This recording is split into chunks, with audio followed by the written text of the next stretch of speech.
son más baratos las materias primas, por lo tanto estos países se ven perjudicados a medida que avanza el tiempo. Y esto es un círculo vicioso.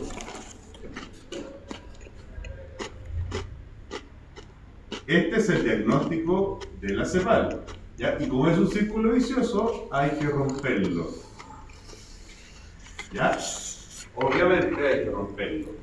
Hay que terminar con este círculo vicioso. Y hay que avanzar, entonces, hay que avanzar hacia un proceso de industrialización. Eso es lo que dice la CEPAL. Con el apoyo del Estado. En cada país el Estado tenía que tomar el liderazgo. Ya, y vimos también la transición demográfica. ¿Se acuerdan? ¿Alguien se acuerda, no?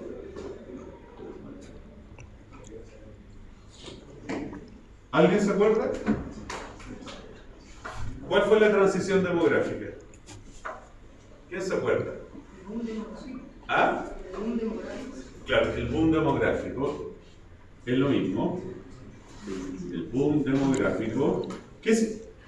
Lo mismo que el baby boom, ¿sí? ¿Ah? Lo mismo que el baby Lo mismo que el baby boom, que el PIB demográfico, ¿no es cierto? Es la transición demográfica.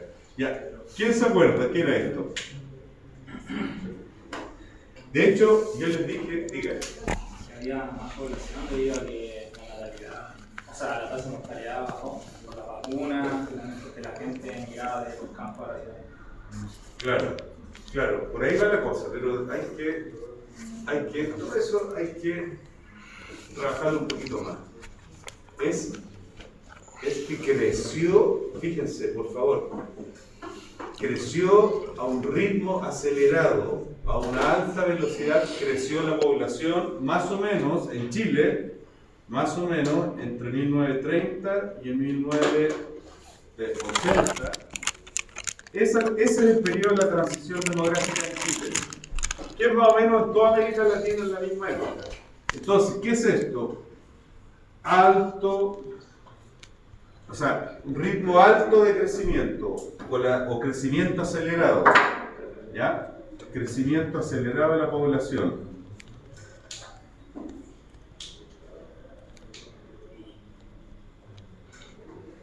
Crecimiento acelerado de la población. Ya, y la pregunta es, ¿por qué creció de pronto?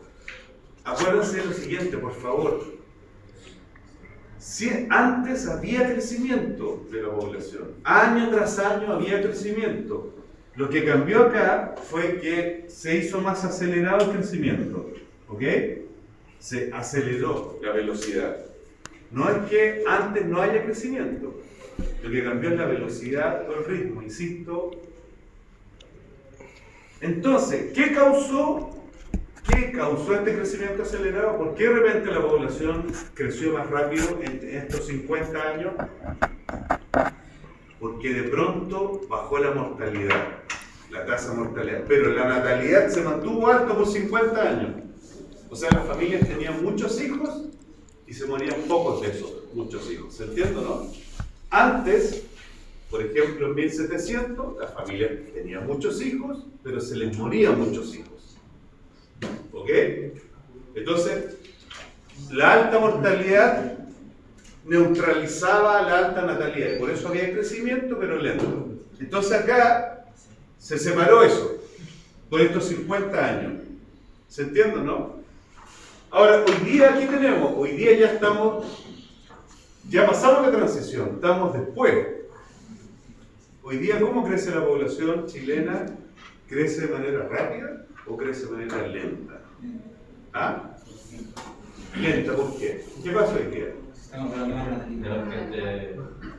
¿Hoy día qué? ¿Perdón? La natalidad. ¿Y qué más? ¿Y la mortalidad cómo es? La tasa de mortalidad es baja, las dos son bajas. La mortalidad es muy baja y la natalidad es muy baja. Ahora, ¿por qué la natalidad es baja hoy día? ¿Qué ocurrió? Algo lo dijeron, lo dijiste tú, ¿no es cierto? Porque hay sistemas de control de natalidad efectivos. Siempre hubo sistemas de control de natalidad, pero no eran efectivos. ¿Ok? Entonces, hoy día hay sistemas de control de natalidad efectivos. Y además hay una cosa sociológica, hay una cosa filosófica, sociológica, cultural, como quieran decirlo, ¿no es cierto? Que la gente no quiere, las familias, ¿no es cierto?, no quieren tener hijos, ¿no es cierto?, no quieren tener hijos, las parejas no quieren tener hijos porque es una sociedad más individualista, es una cosa cultural. Ese es el desarrollo propio antes que el colectivo, que es la familia. ¿Ya? Entonces una cosa cultural. Y otra cosa es que el costo de la vida se ha incrementado, por lo tanto es muy caro, ¿no es cierto?, formar familias numerosas. ¿Ya? Es un gusto que entre comillas se lo pueden dar las familias, ¿no es cierto?, de altos ingresos, pero las familias de mediano y bajo ingreso no se lo pueden dar, ¿no es cierto? Ya. Ahora, ¿por qué? ¿Qué tiene que ver esto con la economía? ¿Qué tiene que ver esto con la economía? ¿Cómo lo ligué yo a la economía, la transición demográfica? ¿Qué tiene que ver con lo económico? Esa es pregunta de certamen. ¿Qué tiene que ver con lo económico esto? Menos mal hace que se pueda dar el lujo de cobrar más caro. Perdón, de nuevo. Donde menos gente se puede dar el lujo de cobrar más caro.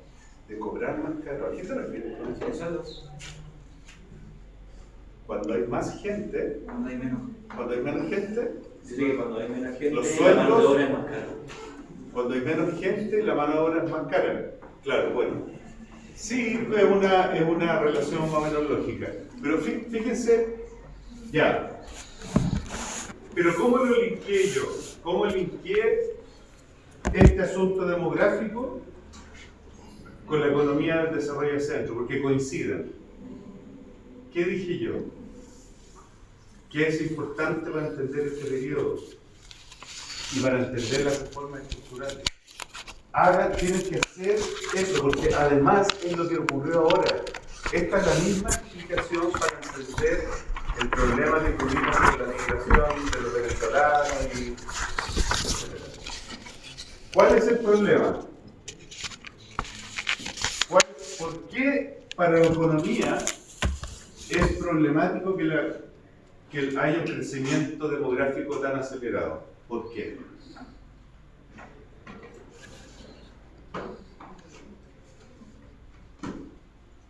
¿Nadie? ¿Cuál es la pregunta? Diga. Que a la vez más personas se necesitarán a distribuir los tantos recursos que tienen. Claro, exacto, porque la economía no crecía lo suficientemente rápido para satisfacer las necesidades de una población que crecía muy rápido. Es eso. Entonces, en el fondo, la población crece más rápido que la economía. Por lo tanto, ¿no es cierto?, en el fondo es lo que le pasa a una familia cuando una familia, ¿no es cierto?, tiene muchos hijos, pero el sueldo no aumenta de los proveedores, padre y madre, tiene que alimentar, ¿no es cierto?, a más bocas esa pareja, ese matrimonio tiene que alimentar a más bocas, ¿no es cierto?, y por lo tanto a cada uno le va a llegar menos. Este periodo fue muy problemático por este crecimiento poblacional, pero no solo eso, fíjense, no solamente había una transición demográfica, sino que al mismo tiempo había una migración campo-ciudad. Por lo tanto, las ciudades de nuevo comenzaron a crear bolsones de pobreza. ¿Ya?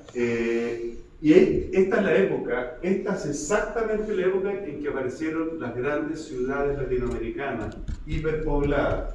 Ciudad de México, Sao Paulo, Río, Buenos Aires, Lima, Santiago de Chile. Esta es la época. Y entonces, la presión era muy fuerte. La calidad de vida de estas personas, ¿no es cierto?, no era la esperada, digamos. La economía no crece lo suficiente. Por eso que este periodo es muy complejo, para los gobiernos de esta época es muy complejo manejar la situación, ¿ya? Y a pesar de que hay más políticas sociales, es imposible financiar tantas necesidades sociales, ¿ya? Y esto es lo que explica el surgimiento de las llamadas de los dos últimos gobiernos del periodo, en conjunto forman los gobiernos de las reformas estructurales,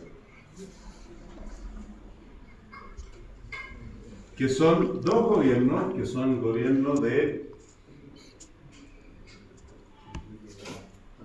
Eduardo Frei Montalva, del 64 al 70, y el gobierno de la Unidad Popular, o de Salvador Allende, del 70 al 73. Estos dos gobiernos, ¿no es cierto? Estos dos gobiernos son los gobiernos de las reformas estructurales, pero con algunas diferencias,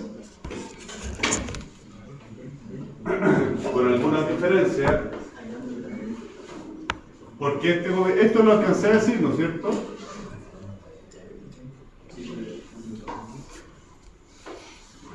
Sí. Ya. Este gobierno, o sea, un gobierno es más radical que el otro en sus reformas, pero los dos los consideramos gobiernos de las reformas estructurales. ¿Ya? ¿Cuál es la diferencia? ¿Por qué este es más moderado? Porque el gobierno de Eduardo Frei no creía en el capitalismo, pero tampoco creía en el socialismo. Este gobierno creía estar en una situación intermedia. ¿Ok? Ellos decían, el capitalismo... A ver, por favor, los invito, como no están en mi clase, pueden salir a conversar afuera, porque es lo que les dije en la primera sesión. Si no están acá, pueden salir a conversar afuera. Ningún problema, se lo he dicho, van a quedar con asistencia. Pero no interrumpan a los demás. ¿Ok? Y no me interrumpan a mí. ¿Estamos claros, no? ¿Estamos claros? Ya. No lo quiero repetir. Lo mismo atrás, por acá, por este lado. ¿Ok? Si no quieren estar, yo les pongo asistencia. Pero el que está acá me está escuchando y no está interrumpiendo a los compañeros. ¿Ok? Ya. Entonces, la democracia cristiana con Eduardo Frei decía, nosotros vamos a construir un camino distinto. El capitalismo no funcionó y el socialismo, ¿no es cierto?, tampoco funciona. Ha funcionado en otros países. Entonces vamos a una vía intermedia. Y esta vía intermedia es con reformas estructurales. ¿Ya? Y Salvador Allende, que fue la experiencia siguiente, dijo, no, aquí el capitalismo no sirve, fórmulas intermedias son ridículas, decían, ¿no es cierto? Lo único que sirve para sacar a las grandes masas, ¿no es cierto?, que están en la pobreza. La única manera de solucionar las injusticias sociales es el socialismo, o sea, la unidad popular. Entonces, una fórmula intermedia, equidistante del capitalismo y el socialismo, y una forma socialista. ¿Ya? Estos son los gobiernos de las reformas estructurales. Entonces, ¿qué hicieron en concreto? Por ejemplo, afectaron algo que no se había tocado. Afectaron la propiedad. Cuando digo la propiedad, no confundir, estos gobiernos no buscaban quitarle a la persona sus bienes personales, su automóvil, su casa, sus cosas personales, sino que me refiero a la propiedad de los medios de producción. ¿Ok? Entonces, afectaron la propiedad. ¿Dónde? ¿En qué? ¿En concreto en qué? Por ejemplo, en la famosa reforma agraria. En la famosa reforma agraria, ya afectaron, querían terminar con los latifundios. ¿Ya? El latifundio es la gran propiedad rural. ¿Ya? Es la gran propiedad rural. Ellos decían que los latifundios, ¿no es cierto?, son ineficientes, son injustos de por sí. ¿Por qué? Porque un latifundio era una propiedad, la gran mayoría, y en esto el diagnóstico era consensuado, ¿no es cierto? Ni siquiera un diagnóstico parcial, sino que la gran mayoría eran propiedades agrícolas explotadas, subexplotadas. ¿Ya? O sea, la propiedad era tan grande, estamos hablando de 50.000, 100.000, 250.000 hectáreas, ¿no es cierto? Que era tan grande que con un pequeño porcentaje, con un 15%, por inventar una cifra, con un 15% explotada, ¿no es cierto? Ese propietario ya tenía gran riqueza, obtenía gran riqueza. Entonces no tenía incentivo, porque la propiedad era tan grande, de explotarla completamente, ¿no es cierto? Entonces este es el concepto del latifundio. Una gran propiedad subexplotada. ¿Ok? Entonces era ineficiente, los críticos decían que era ineficiente e injusto, porque había muchos trabajadores, muchos campesinos no propietarios viviendo en la pobreza. Entonces, redistribuyamos la propiedad rural. Esa es la reforma agraria. Redistribución de la propiedad rural. Para terminar, ¿con qué cosas? Con dos cosas: ineficiencia productiva e inequidad en el reparto de la propiedad. ¿Se entiende, no? Ese es en esencia la reforma agraria que se inició, curiosamente se inició en 1962 con un gobierno de derecha, ¿cierto? Siendo una política económica propiciada por la izquierda, pero curiosamente en Chile le inició el gobierno de Jorge Alessandri en 1962, cuando se aprobó la ley, pero no la aplicó. O sea, dictó la ley, pero no aplicó la reforma agraria. Y sí la aplicaron los gobiernos de las reformas estructurales, ¿ya? Sobre todo con un cambio legislativo. Se le dio más fuerza en 1967, se le dio más fuerza, y en 1967, en estos dos gobiernos, estoy acá mencionando, Eduardo Frei y Allende, sí, la reforma agraria comenzó a aplicarse. Aplicación, ¿no es cierto?, de la reforma agraria. ¿Ya? En 1967, entonces, ¿qué empezó en 1967? Las expropiaciones. Se empezaron a expropiar, ¿ya? Y se empezó a terminar, entonces lo hicieron Frei y Allende. Ahora, curiosamente, de nuevo les repito, la ley de reforma agraria la dictó un presidente de derecha, siendo una iniciativa siempre de los partidos de izquierda. ¿Por qué? Bueno, es muy largo explicar, y creo que en los textos ahí se lo explico, no nos vamos a meter en eso, pero ya, ¿qué más? Fíjense, estamos en propiedad. ¿En qué otro lado estos gobiernos tocaron la propiedad?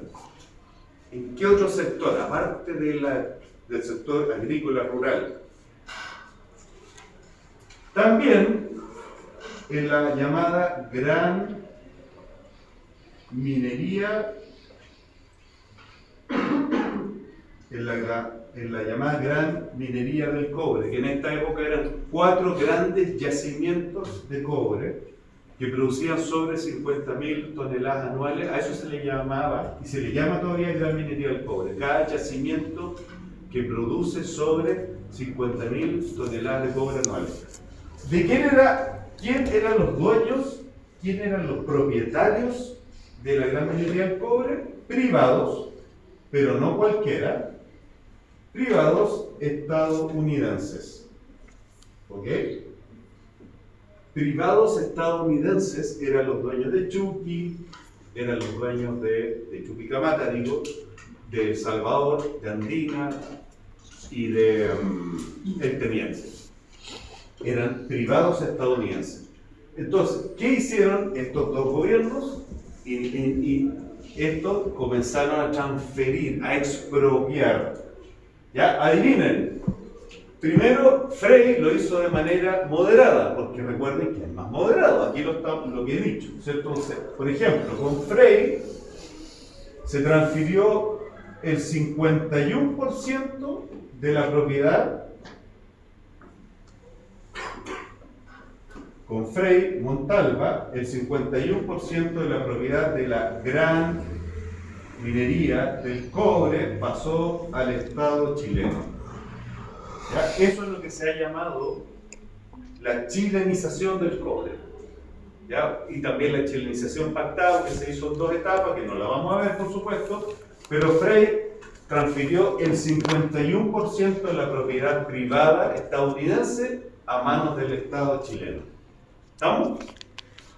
Y después siguió la Unidad Popular, Allende, que era más radical, siempre iba más allá. Entonces, cuando Allende se tomó el poder, ¿no es cierto?, fue elegido presidente, Allende transfirió el otro 49%, por lo tanto, el 100% de la propiedad de la gran minería del cobre pasó a manos del Estado. ¿Ya? El 100% de la propiedad de la gran minería del cobre pasó a manos del Estado. ¿Estamos de acuerdo? ¿Ya? Entonces, a esto le llamamos reformas estructurales. ¿Ya? Porque aquí, fíjense que se tocó la propiedad de los medios de producción. En estos 2 casos, hay más, ya que los voy a ver a continuación. Pero fíjense que es distinta la cosa acá con estos 2 gobiernos. Es muy distinto. Y, anoten ahí, con la Unidad Popular, o sea, con Allende, la cosa fue mucho más allá, porque la propiedad ya comenzó, la propiedad privada comenzó a ser afectada, ¿no es cierto?, en muchas más áreas, no solo en la minería, no solo en los latifundios, sino que comenzó a ser afectada porque la Unidad Popular fue elegida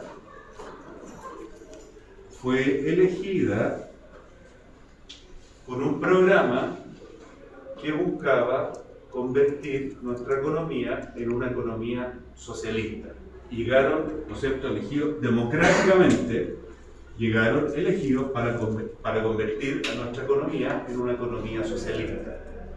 El problema de esto, y aquí por favor quiero que lo entiendan muy bien, el problema de esto es que Allende no llegó con mayoría absoluta. La Unidad Popular no llegó con mayoría absoluta al poder, sino que llegó aproximadamente con 1/3 del respaldo electoral.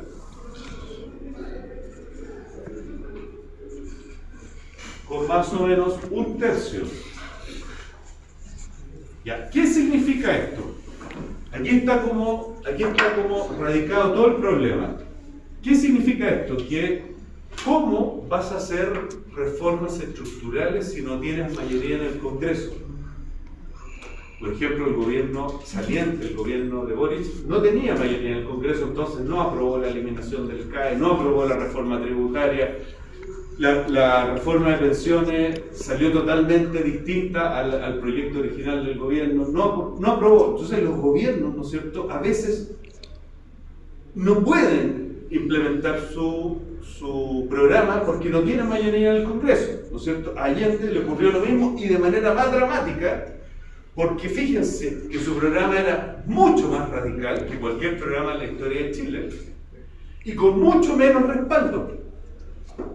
Imposible, ¿no es cierto? Un programa más radical y con menos respaldo. Entonces, ¿qué logró hacer? Claro, logró hacer reforma agraria porque la ley estaba aprobada antes. ¿Se fijan o no? Entonces, claro, Allende ya tenía la ley de reforma agraria. ¿Qué es lo que hizo? Expropió más. Se aceleró, expropió más rápido. Pero la ley no la aprobó. ¿Qué hizo con la gran minería? La expropió completamente porque ya el gobierno anterior ya había iniciado la expropiación de la gran minería del cobre. Por lo tanto, le quedaba una parte. Pero fíjense en lo siguiente. Una de las partes más importantes del programa de la Unidad Popular era la creación del área de propiedad social. ¿Ya? Este era, digamos, era como, podríamos decirle, el corazón del programa de Allende, o de la Unidad Popular, la creación del área de propiedad social. ¿Qué era el área de propiedad social? Era la estatización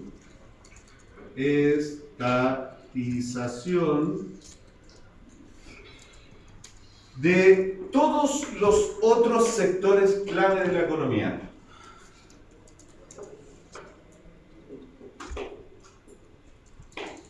¿Cuáles son?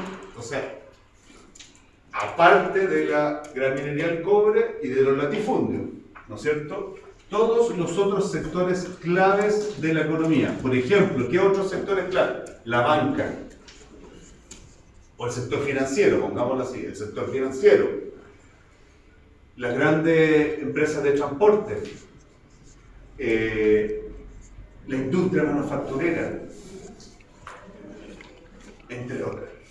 Entonces, implicaba estatizar a través de la expropiación todos los otros sectores claves de la economía. Ahora, el Congreso le aprobó el proyecto de ley para crear el área de propiedad social. ¿Qué creen ustedes? El Congreso aprobó el proyecto para crear el área de propiedad social. ¿Puede especificar un poco más a qué se refiere con estatización? Estatización es lo que el proceso que hablamos para transferir de los privados al Estado. Expropiación. Okay. Expropiación de fábricas, no todas, sino que las más grandes. Expropiación de los bancos. Expropiación de las grandes compañías de transporte, de las grandes compañías de seguro, etc. Esto es socialismo. Por eso que el periodo de desarrollo hacia adentro, por favor, no es socialista, salvo la Unidad Popular. Pero antes no es socialista, y me lo ponen en los certámenes, me lo ponen, el periodo de desarrollo hacia adentro es el periodo del socialismo, porque el Estado se metía mucho en la economía. No, esto es socialismo. Cuando afectamos la propiedad mayoritariamente de los medios de producción, que es una diferencia gigantesca, y el que no la entiende, por favor, que me lo plantee ahora para explicárselo de nuevo. ¿Se entiende la diferencia, no? Cuando yo antes planteaba estatismo económico, no estaba planteando socialización o estatización de los medios de producción. Estaba planteando un rol más activo del Estado. Pero con los privados, ahora es totalmente distinto. Es transferir la propiedad. Por eso es que estoy en el tema de la propiedad. Transferir la propiedad de los medios de producción desde el mundo privado al Estado. Por lo menos lo más importante, lo más claro. No, las pymes, las medianas empresas, esas no estaban dentro del paquete de expropiación. Esas iban a seguir siendo privadas. ¿Se entiende, no? Ahora, pregunta, siguiendo toda la argumentación que he dado, ¿qué creen ustedes? El Congreso aprobó a la Unidad Popular, le aprobó el proyecto para crear el área de propiedad social. ¿Qué creen ustedes? ¿Por qué no? Algunos dicen que no. ¿Por qué no? ¿Por qué no se lo aprobó? Si ya se había hecho la estatización de la gran minería del cobre, la reforma agraria. Porque los textos del tratado electoral no eran del mismo ideal socialista. Claro, porque no tenía mayoría, porque solo tenía un tercio, por lo tanto no lo aprobaron. ¿Y por qué aprobaron las otras dos cosas? ¿Por qué aprobaron la reforma agraria y la nacionalización de la gran minería del cobre? Ya estaba propuesta antes. Porque estaba propuesta antes, venía de antes, era como un proceso, un camión que venía de antes. Pero este nuevo camión no se lo aprobaron. Ahora, y aquí viene la crisis, aquí viene el golpe. ¿Qué hizo la Unidad Popular? La Unidad Popular igualmente comenzó a aplicar el área de propiedad social. Igual comenzó a construirlas. ¿De qué manera? Y esto mucha gente no lo sabe, y no sé por qué, hay una confusión gigantesca en este periodo. ¿De qué manera? Recurrió a un conjunto de leyes vigentes, pero en desuso. Ya, de hecho, él tenía un abogado, pero muy trabajador, ¿cierto? Que era Eduardo Novoa Monreal. Y era realmente, el tipo era brillante. Y el tipo, ¿sabe lo que hizo? Revisó toda la legislación chilena. Y dijo, hoy vamos a ocupar lo que esté disponible en la legislación para concluir esto. Descubrió una ley de 1932 que estaba olvidada, que era la famosa, ustedes no creen que lo conozcan, pero era la ley del Comisariato General de Subsistencias y Presas, creada en 1932. Ya, no importa el nombre, no lo anoten, pero anoten el año. Entonces recurrió a una ley de 1932, una ley que facultaba al gobierno para expropiar empresas que estuvieran produciendo bajo su capacidad. ¿Ok? Porque fíjense, ¿quién adivina por qué se podría haber dictado una ley de ese tenor, en 1932? ¿Quién es capaz de...?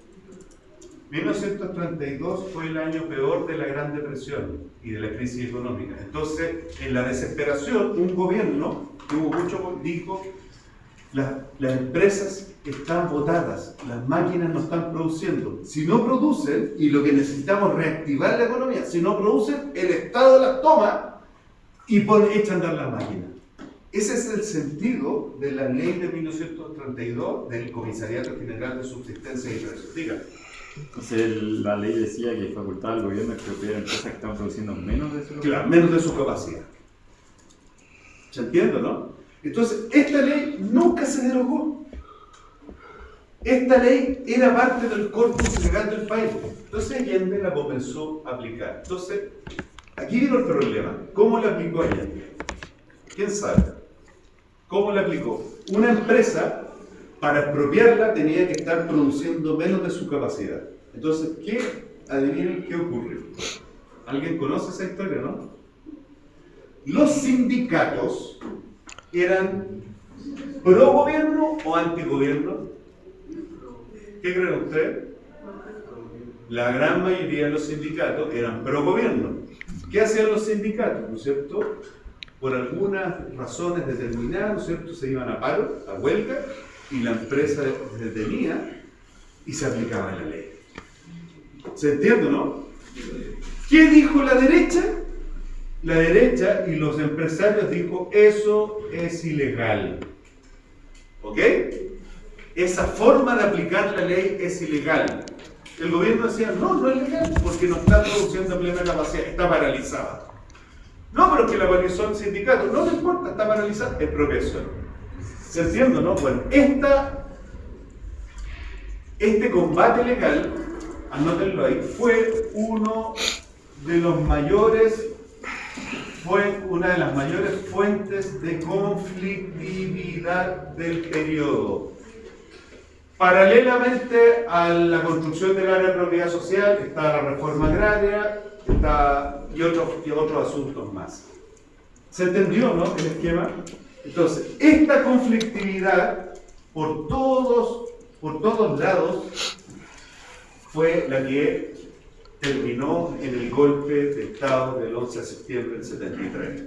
Ojo, esta es una explicación, ya les dije la semana pasada, es una explicación incompleta, porque les dije la semana pasada que una explicación completa no detendría acá semanas y semanas, porque había que involucrar la Guerra Fría, el efecto de la Revolución Cubana, la conformación de partidos políticos, ¿no es cierto?, que rechazaban, ¿no es cierto?, la institucionalidad, el sistema electoral, infinito. No infinito, pero casi infinito. Entonces, esta conflictividad fue lo que terminó, ¿no es cierto?, en la caída del gobierno de la Unidad Popular, y pasamos a la última al último periodo, que es el gobierno que le hemos llamado, ¿cierto? Perdón, al último periodo, dije gobierno, al último periodo que es el periodo del capitalismo neoliberal. Ya, ¿alguna duda con lo que acabamos de ver? Antes de entrar al último periodo.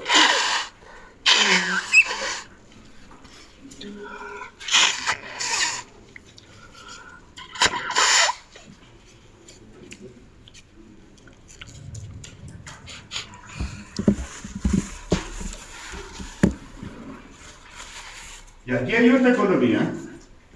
otra economía, otro sistema, otro diseño económico, a partir de la instalación de la dictadura en el año 73, ¿no es cierto?, hasta el día de hoy.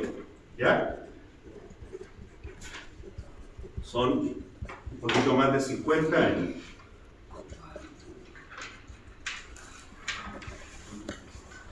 Bueno, ¿qué ocurre acá? ¿Cómo es la economía? ¿Cómo se rediseña la economía? Muy simple. Esto es muy simple. No tiene ninguna complejidad porque ustedes ya tienen el arsenal conceptual para entender lo que ocurrió. ¿Ya? Miren, fíjense bien, vamos aclarando. ¿Cómo se llama el primer periodo? ¿Alguien se acuerda? El segundo periodo. ¿Cómo se llama el segundo periodo que hemos visto?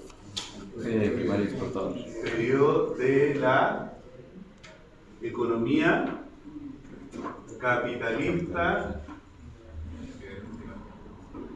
liberal primario exportadora. Fíjense que se llama capitalista liberal primario exportador y este es capitalismo neoliberal. Capitalismo liberal, capitalismo neoliberal. Entre medio está el desarrollo hacia adentro, ¿no es cierto? El periodo de desarrollo hacia adentro. Entonces, fíjense que algo en común tienen que tener el periodo 2 y el periodo 4, porque se llama capitalismo liberal y este neoliberal. El neoliberalismo, ¿no es cierto?, es liberalismo, pero en el contexto del siglo XX. ¿Ya? Entonces, ustedes tienen ya el arsenal conceptual para entender qué es el capitalismo y el liberalismo. Entonces, siempre van de la mano, ¿no es cierto? Es un matrimonio. Es un matrimonio. ¿Se acuerdan cuando yo les hacía esa analogía? Es un matrimonio. Siempre van de la mano. Lo mismo que entonces el neoliberalismo es un tipo de liberalismo. ¿Ok? Hay que entenderlo así. Un nuevo liberalismo. Es un nuevo liberalismo porque cuando el liberalismo se creó, el mundo era distinto. Se creó en el siglo XVIII y de repente algunos dijeron, bueno, estamos en el siglo XX, hagamos una relectura del liberalismo. Pero es lo mismo, en esencia es lo mismo. ¿Qué sería cada uno de estos conceptos?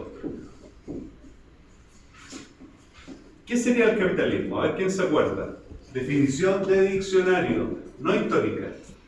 Definición de diccionario. ¿Qué sería el capitalismo? ¿Quién se acuerda? Pregunta de certamen también. ¿Qué sería el capitalismo?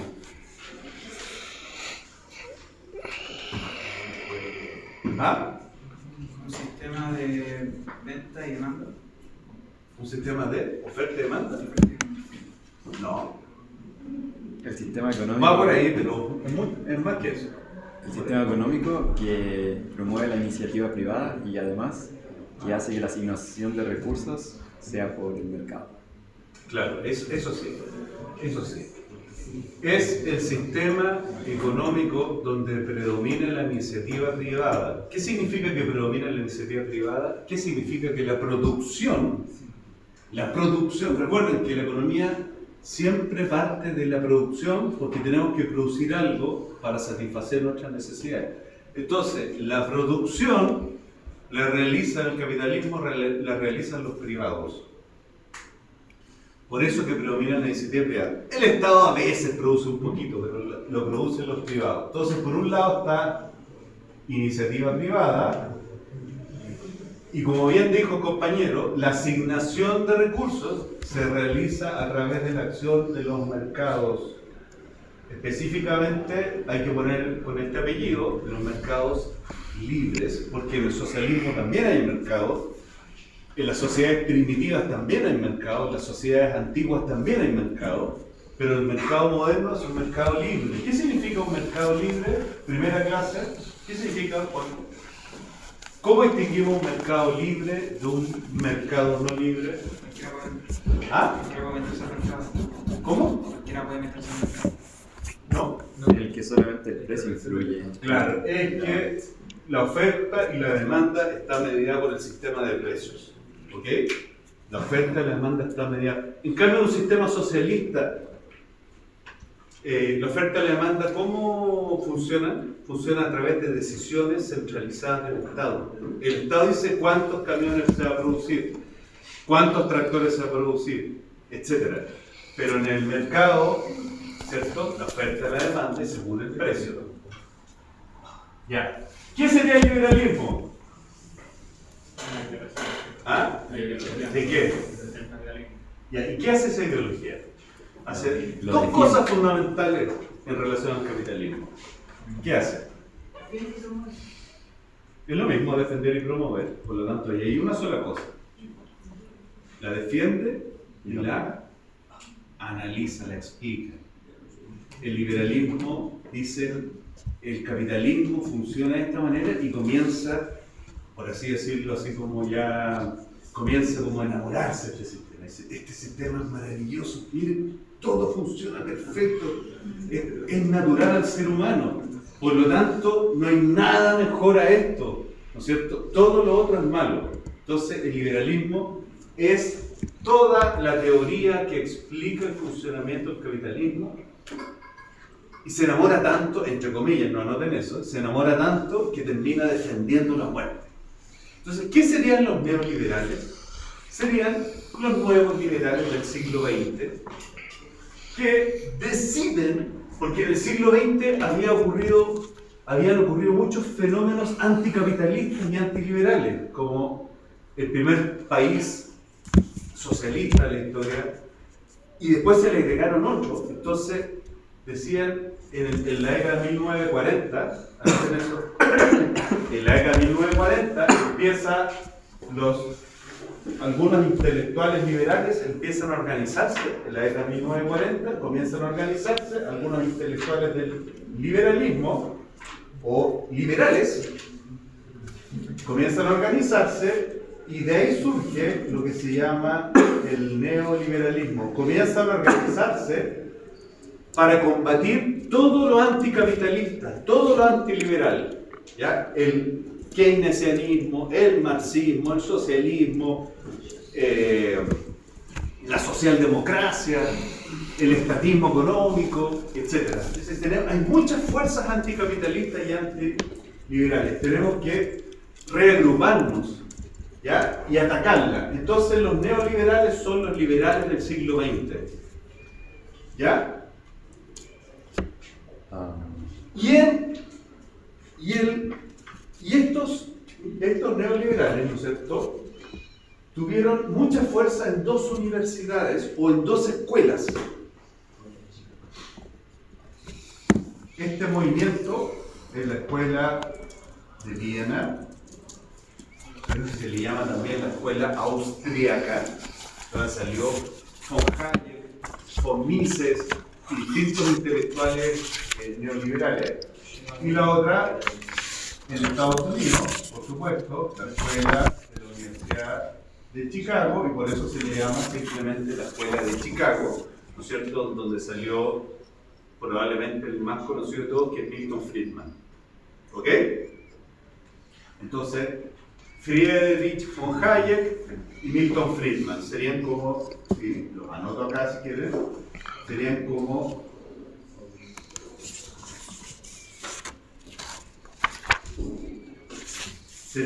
dos de las autoridades, ¿no es cierto?, de este nuevo liberalismo. el neoliberalismo, ¿no es cierto? Von Hayek y Milton Friedman, el austriaco y el estadounidense. Entonces, ¿qué ocurrió? ¿Qué tiene que ver esto con Chile? Claro, que el gobierno militar, cuando se tomó el poder en 1973, la Junta Militar contrató a un grupo de economistas, que son estos, y este grupo de economistas había estudiado su pregrado en la Escuela de Economía de la Universidad Católica y sus posgrados en la Escuela de Economía de la Universidad de Chicago. Todos fueron alumnos de Milton Friedman, entre otros de Arnold Harberger y otros profesores de la Universidad de Chicago. ¿Ok? Todos estos que están acá, estos personajes, ¿no es cierto?, que estudiaron economía en la Católica y su posgrado en la Universidad de Chicago porque tenían un convenio. Yo les dejo más barato el magíster, les dejo más barato el doctorado en economía y les damos habitaciones baratas, qué sé yo, y perfecto, nosotros mandamos a nuestros economistas para allá, los que puedan pagar obviamente, los que puedan pagar porque era más barato, pero igual seguía siendo carísimo, pasajes, matrículas, la vida en Estados Unidos, todo. Y estos es el equipo económico que contrató el gobierno militar. La Junta Militar contrató a estos que la historia chilena los ha nombrado, ¿no es cierto?, coloquialmente como los Chicago Boys. Estos son los Chicago Boys, ¿ya? Los chicos que estudiaron en la Universidad Católica y después hicieron un posgrado en la Universidad de Chicago.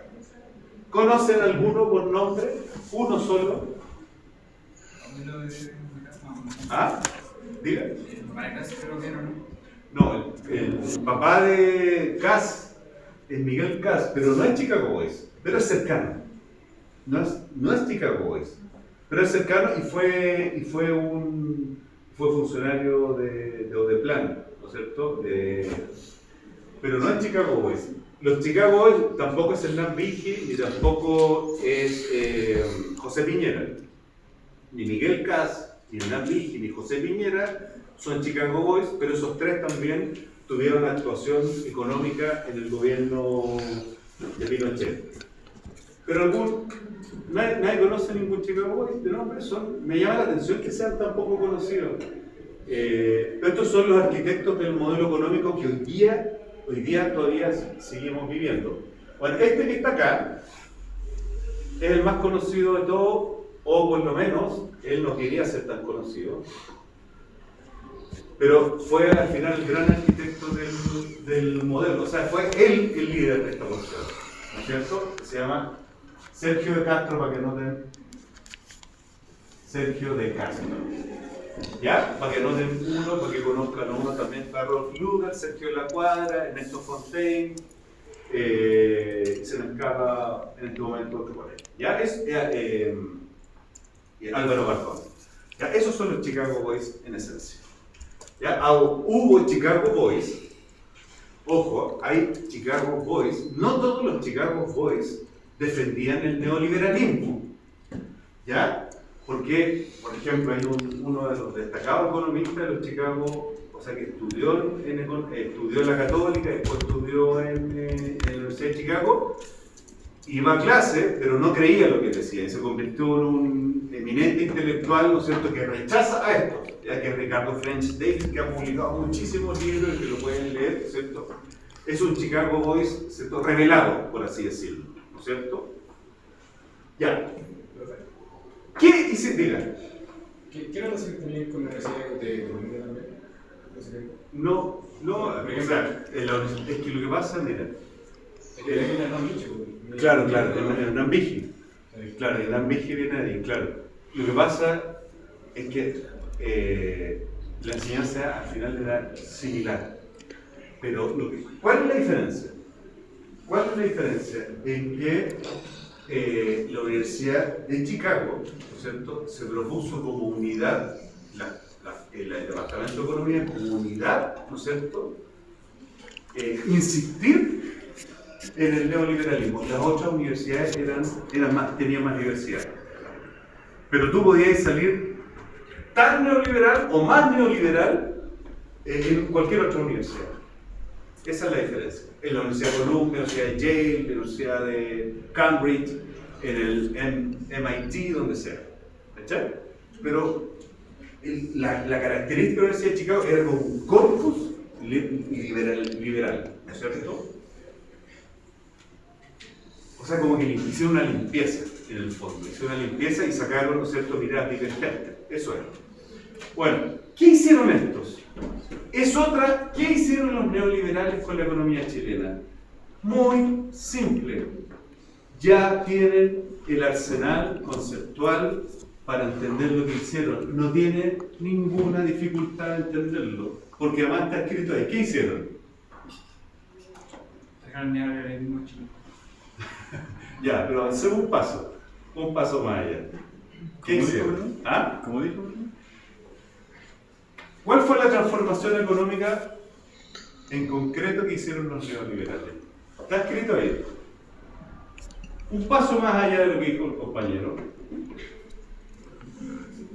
Restablecieron la preeminencia de dos principios que habían estado siendo olvidados. ¿Cuáles son esos dos principios?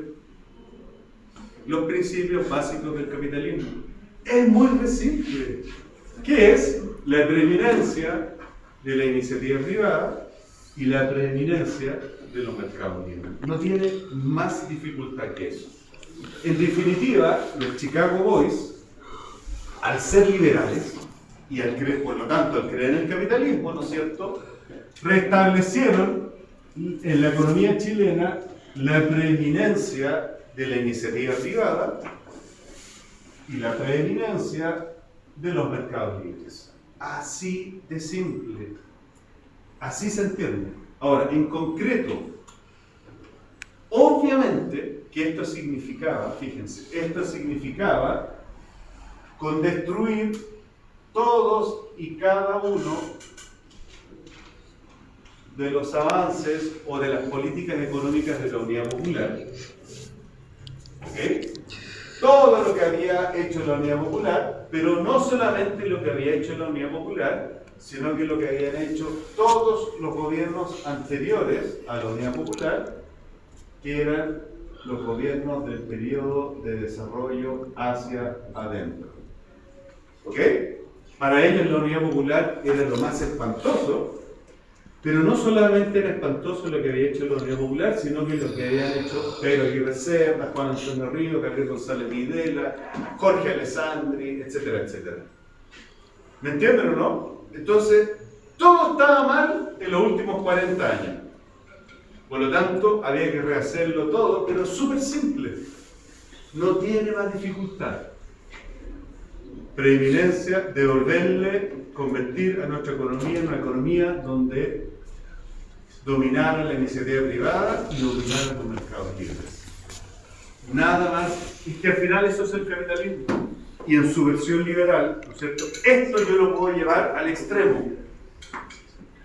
Yo lo puedo llevar a un extremo, ¿no es cierto?, inédito. Y en Chile se llevó a un extremo inédito. En ningún país del mundo el capitalismo se había llevado al extremo que se llevó acá.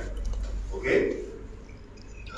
O sea, literalmente pasamos de un extremo a otro extremo. ¿Ok?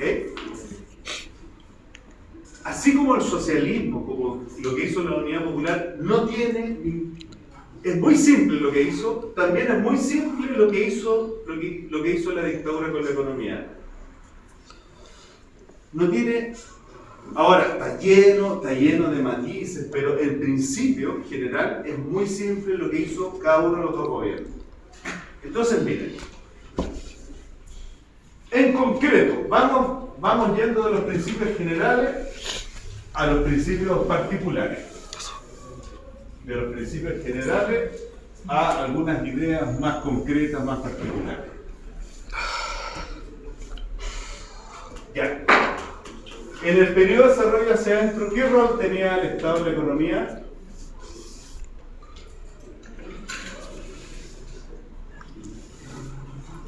en el periodo de desarrollo hacia adentro, el Estado, estamos en la hora, ya, vamos a descansar y volvemos entonces con esta explicación.